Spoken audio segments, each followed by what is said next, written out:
आइए आज सुनते हैं बच बारस की कहानी। एक साहूकार था जिसके 7 बेटे थे। साहूकार ने एक तालाब बनवाया, लेकिन 12 वर्षों तक भी वह तालाब नहीं भरा। साहूकार ने कुछ विद्वान पंडितों से पूछा कि इतने दिन हो गए लेकिन मेरा तालाब क्यों नहीं भरता है। तब पंडितों ने कहा कि तुम्हें तुम्हारे बड़े बेटे की या तुम्हारे बड़े पोते की बलि देनी होगी, तब ही यह तालाब भरेगा। साहूकार ने पंडित की बात मानकर अपनी बड़ी बहू को पीहर भेज दिया। साहूकार की बहू हमेशा बच बारस का व्रत कर बच बारस की कहानी सुनती थी। बड़ी बहू के पीहर जाने के बाद साहूकार ने बड़े पोते की बलि चढ़ा दी। तब घनघोर मेघ बरसने लगे और तालाब भर गया। जब साहूकार तालाब की पूजा करने जाने लगा तो लोग भी उसके साथ तालाब की पूजा करने जाने लगे।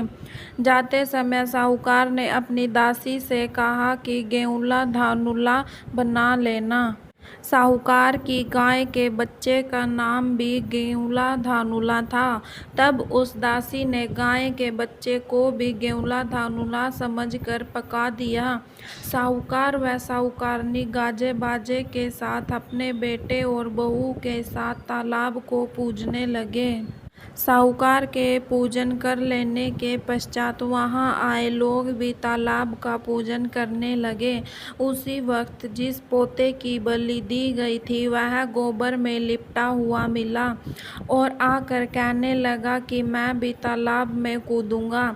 उस बच्चे को देखकर साहूकार ने कहा कि मैंने तो इसकी बलि दे दी थी जिससे ही तालाब भरा था, लेकिन गाय माता ने हमारी लाज रख ली और हमें हमारा पोता वापस लौटा दिया। अपने बेटे को देखकर बहू भी बहुत खुश हुई। तब साहूकार दौड़ा दौड़ा घर वापस आया और अपनी दासी से कहा कि गाय का बच्चा कहाँ है।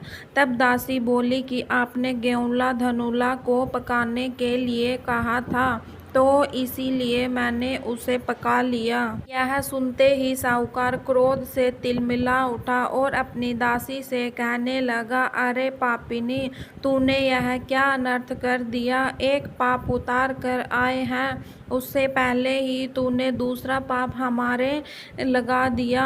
और साहूकार सिर पकड़ कर बैठ गया। साहूकार और साहूकारनी सोचने लगे कि अब गाय आएगी तो उसको क्या जवाब देंगे।